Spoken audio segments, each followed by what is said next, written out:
everyone, my name is Christiana Williams and I am from Teenage Mental Love, and today I'm here with Bella and we're going to be talking about mental health and being financially independent at a young age and how life can really impact you.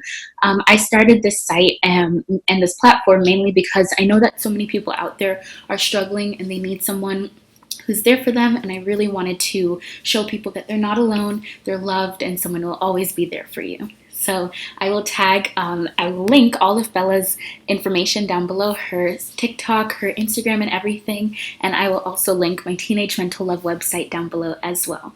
So I hope you guys enjoy this. And yes, so firstly, Bella, I wanted to ask you, how are you doing mentally? I've been very good, actually. I practice a spirituality, so I have a spiritual life and a material life. So that helps me a lot with my mental health. Being independent also helps my mental health because I'm like my own, I would say, responsibility. Like I'm in charge of myself. Like no one gets to tell me what to do. Versus before, I was kind of entrapped by my situation before, specifically like by my parents being home, like, toxic environments. I am working right now, so in the pandemic it is hard to feel, I guess, normal. It is hard, like there are days where I feel sad and like that I haven't seen my family in a long time, or I haven't seen my friends from back home in a long time, and things just don't feel the same. And I think those feelings are completely valid. But I think what helps me through that is recognizing them and being aware of them rather than like pushing them away. And I try to be very optimistic about everything. Sometimes it is hard, but how I see it is that I'm in a very good position right now, and I know things could be worse and I know things could be better, but I have to accept where I am right now. Yeah, wow, that's amazing.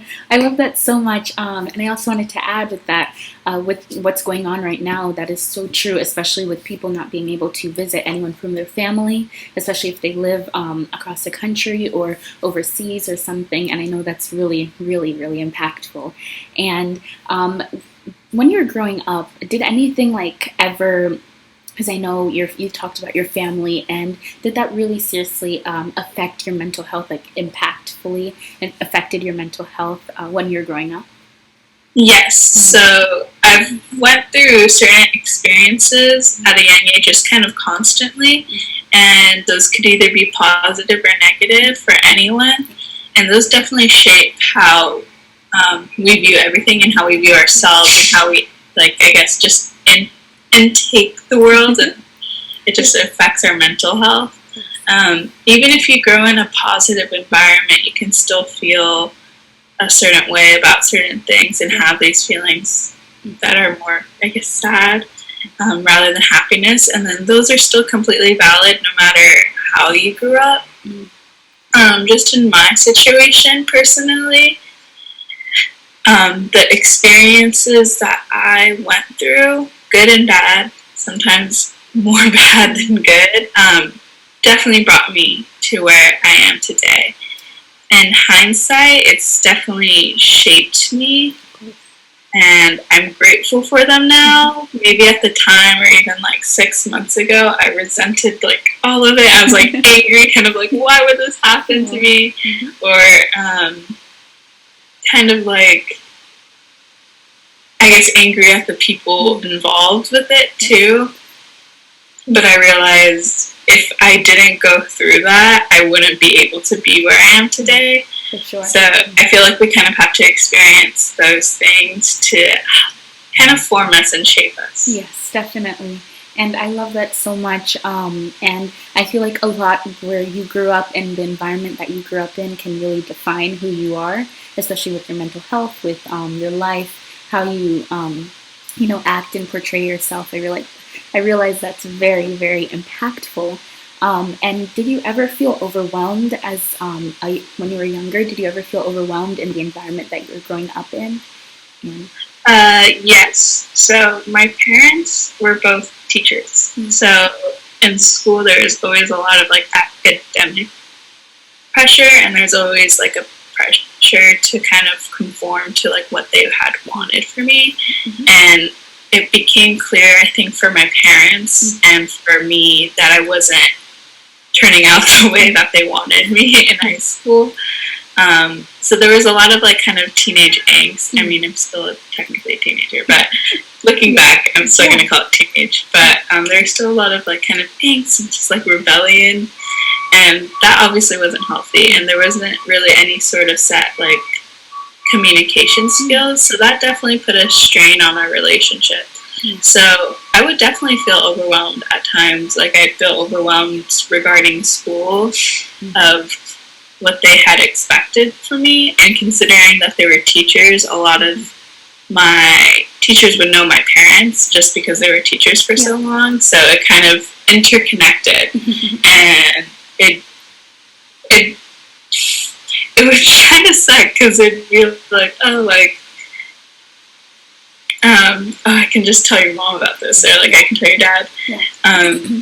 Like there were several teachers that I had that definitely had my parents' phone number or like would have meetings with them. So I had this issue where I wanted to be myself and not my parents, but also realize that I can become different from that and still be, I guess, good, like be a good student. But there was definitely a time where I wasn't a good student. Yes, I hear you. And wow, and I feel like a lot of people, when they kind of don't agree with their parents, they feel like when they grow up, they're going to be, what the life that they're living is wrong, especially because it's not what they were grown up into, if that makes sense. Yeah. And I noticed that when you posted your video, it gained so many views, and I wanted to ask, I wanted to ask, what is it like to have that community of people behind you who are so inspired by your story? It wasn't the first time something has like blown up on my TikTok, but it was the first time that it was something very personal, and it was like the first time I was sharing like an experience like that. And kind of the whole reason why I posted it, like I post a lot of videos, and sometimes I do it, sometimes I don't. I was taking the bus to work at like 6 a.m. and I was just listening to music, and I'm like looking at, it was very dramatic. It's like, oh my goodness, like it was just like a very beautiful morning, and I was being very grateful for everything. Like I just realized, wow, I have all of this. And I picked that one song, like International Players Club, because I was listening to it. It's like my happy song. And I took that video right outside of work because I got to work early. And I was just like, okay, I'm going to dance and then just add this text. And I posted it, and nothing happened for like 2 days. And then it just started coming in, like people commenting and stuff. And we're like, oh my goodness. And then people were tagging their friends, which I thought was really cute. Like, because it's also possible to be, obviously I live with my partner, but it's also possible to like live in a house with roommates and all of those people being your friends. I have, plenty of people in my life who do that. But it was very overwhelming, but in like a good way. It made me really happy, and with that came a lot of like kind of questions about it. And I did make a follow-up video, then a lot of people did not see it, so it's like to this day I like get comments about like, what did you do? And I'm like, I posted a video. That's like the only kind of thing that I wish it was easy to direct to. Of course, But it makes me really happy the way, I guess, the TikTok algorithm. Of course. And so many people, because not only like the questions also, but I know people are inspired by it. Like I told you, me and my friend, we were really inspired by your story, especially because a lot of people, especially on TikTok, are 17, and it's hard for them to imagine being like financially independent at this age and doing this all on your own, which is so wonderful. Like that is so strong and brave and amazing. And I wanted to just ask you, what's it like when you first, I don't know how to say it, when you first became financially independent? Was it, I know it's like not an easy journey, but like was there any times where you're like, okay, I don't know if I can do this, I'm feeling like, quite overwhelmed and feeling, down? it was hard.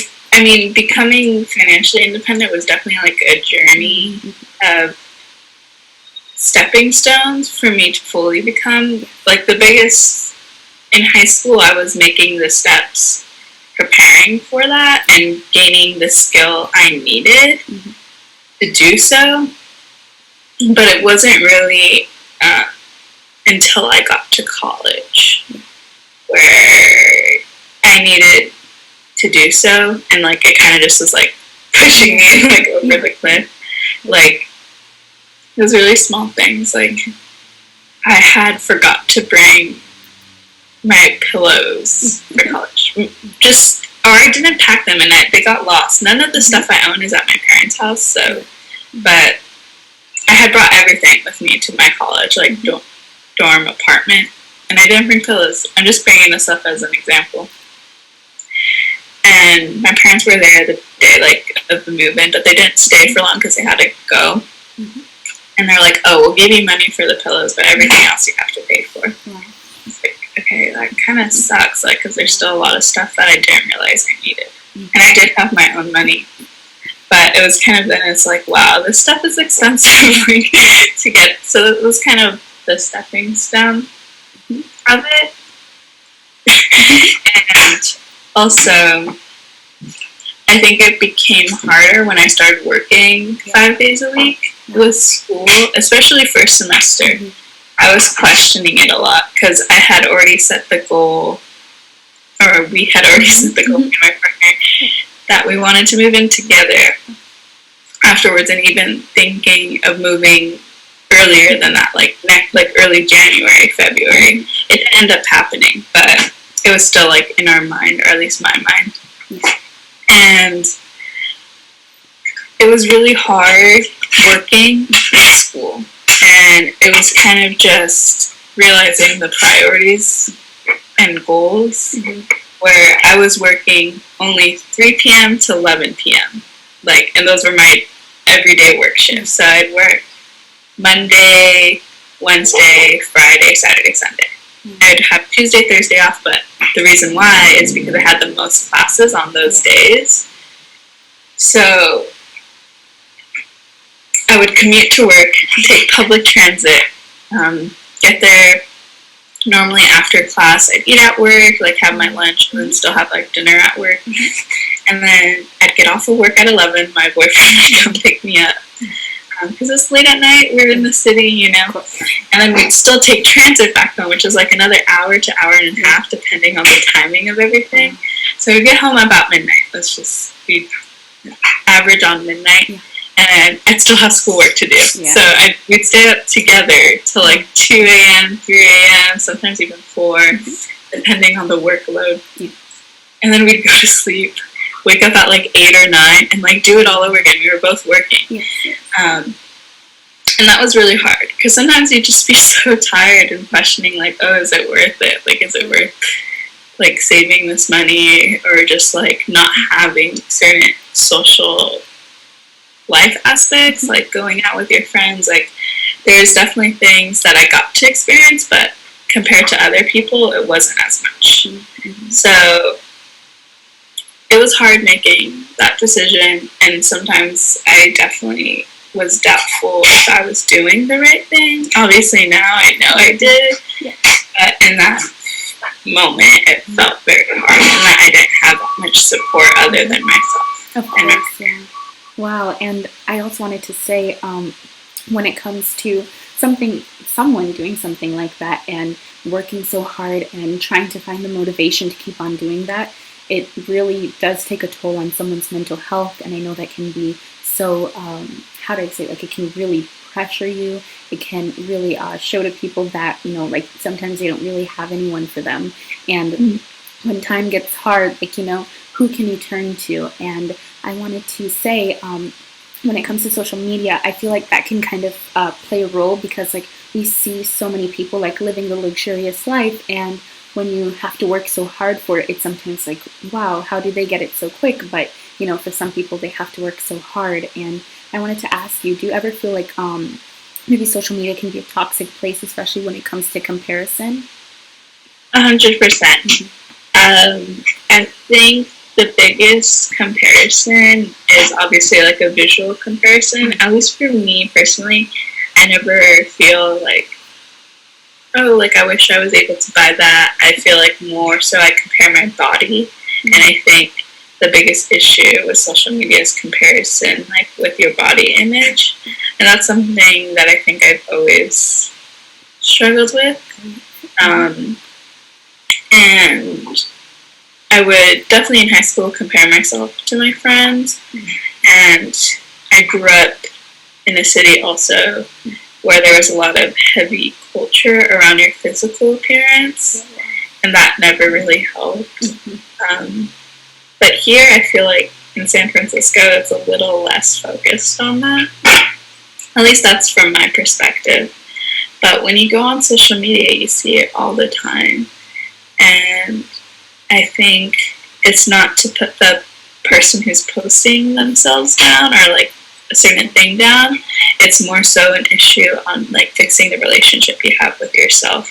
Because I know like if I feel bad about myself, it's not the person's fault. Like for like looking a certain way, it's how I feel about myself where I need to fix that. Yeah, I completely understand. Yes, and I wanted to also add in that's so true. Especially, I know you're 19, I believe. I'm 18. Oh, 18. Oh, wow. I'll be next year. Oh, yeah. Yeah, so 18, that's like, wow. And so many people, like, especially your age, my age, and even younger, like, I know it starts from, like, maybe even I heard 8 years old before, and they're already comparing, you know, what they look like to famous social media influencers and people who have millions of followers. And I was seeing someone on TikTok, they were showing models with and without Facetune or like Photoshop, and they were showing like when you take off all the makeup, what they look like, and it was just like really eye-opening to see that people who compare themselves so much to someone doesn't even look like what they seem, if that makes sense. So I really thought that's really really inspirational about what you said, when you have to find that you find love within yourself, especially because like it's really not, it's more in your mind and it's not what you see, if that makes sense. And I wanted to say that when how should I say it? When you became financially independent, I wanted to go back to that. Was it ever like a time where you felt like it's all not going to work out in the end, like you felt that it was all going to just, I don't know how to say it, but you were not going to achieve anything out of this? Yeah.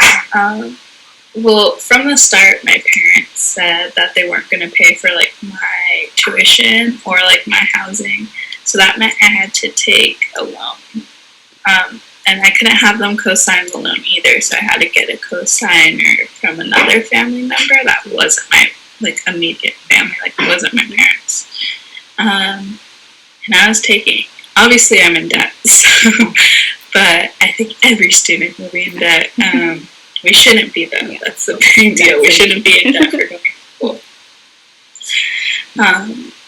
When I was going through the process of like requesting the money and going through the online paperwork and looking at the cost of school and housing and budgeting, I was like, is this worth it? Like, is it worth me going in debt for? Is it like, am I going to be able to like pay this off with my family member's name to this? Like, it's my name primarily, but it's also attached to them. So it's like, if I mess up, then they also get the backlash from it.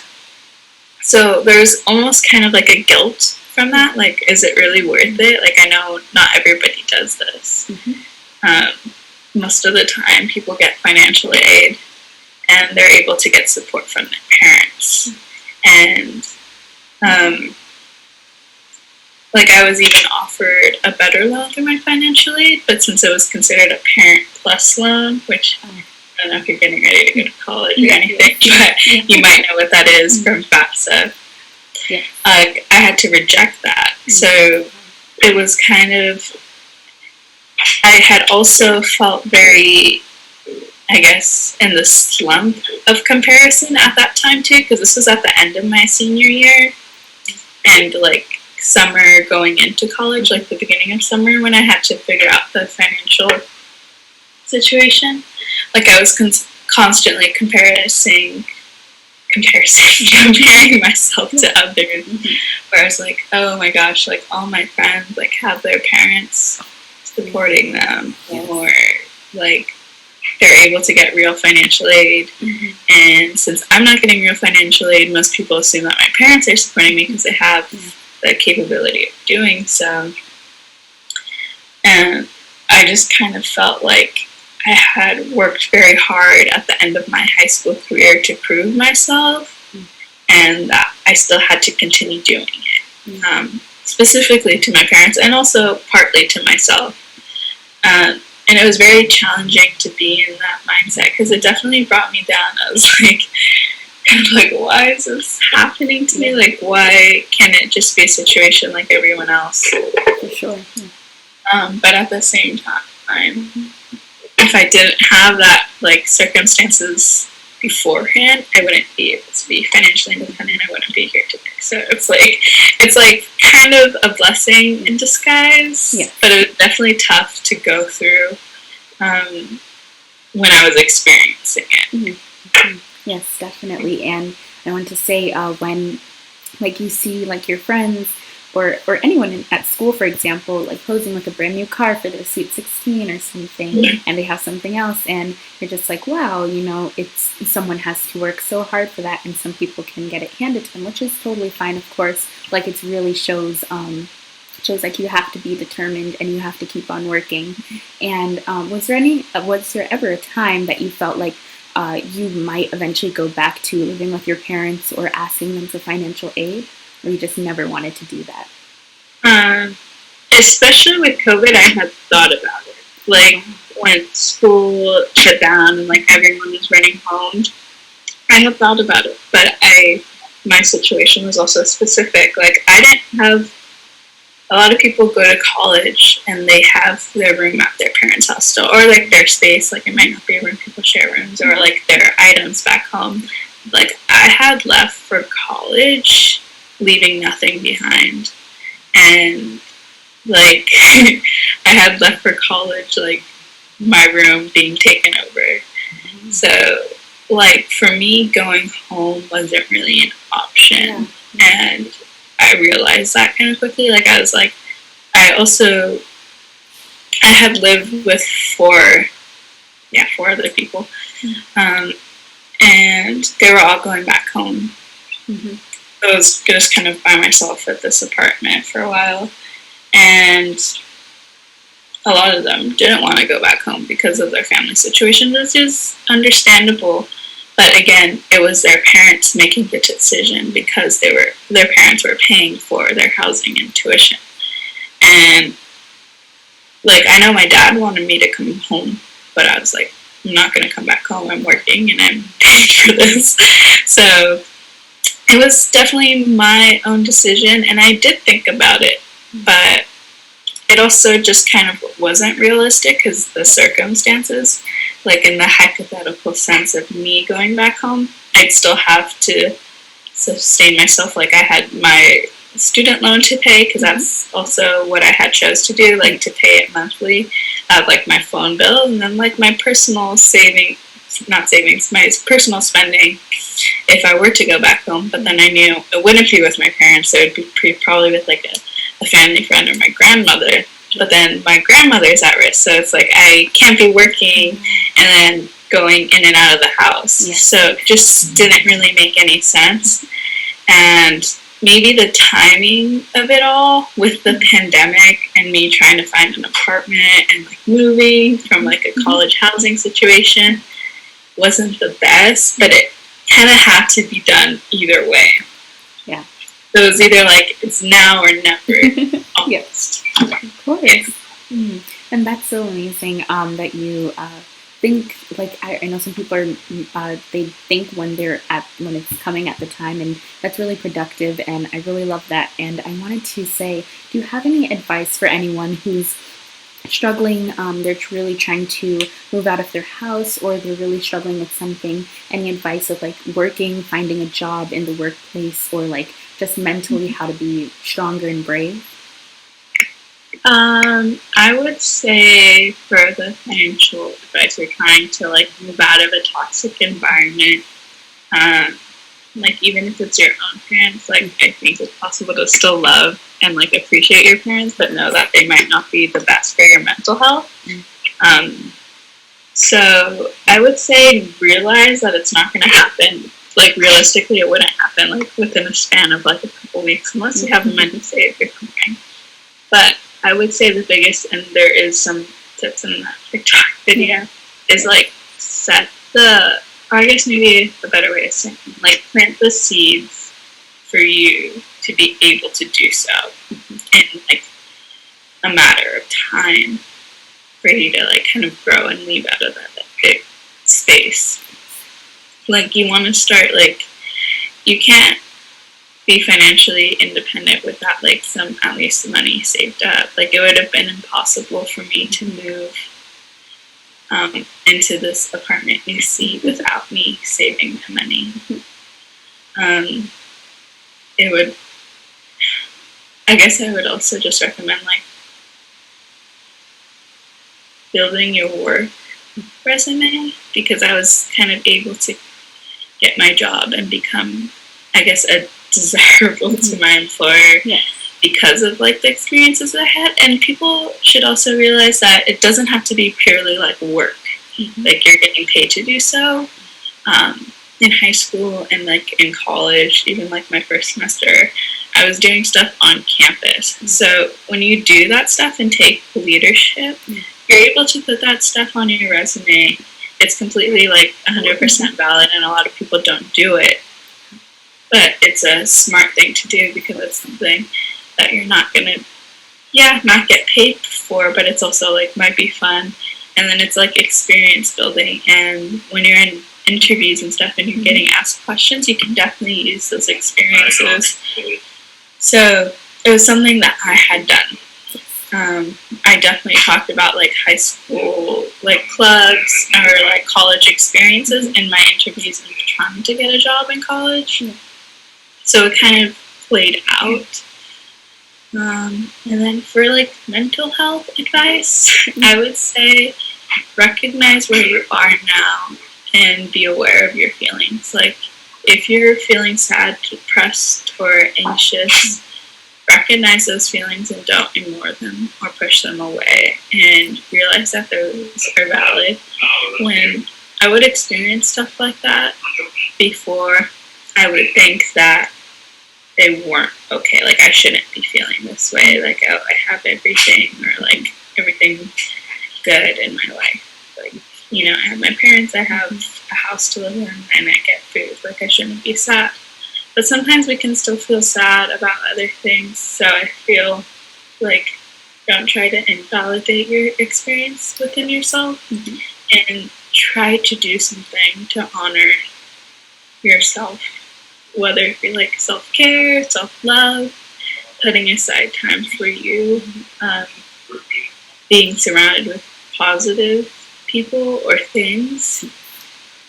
Like for me, at least what has made me better is that I have spirituality, and it can come in different forms for other people. Like it can be like a physical practice of like exercise or dancing.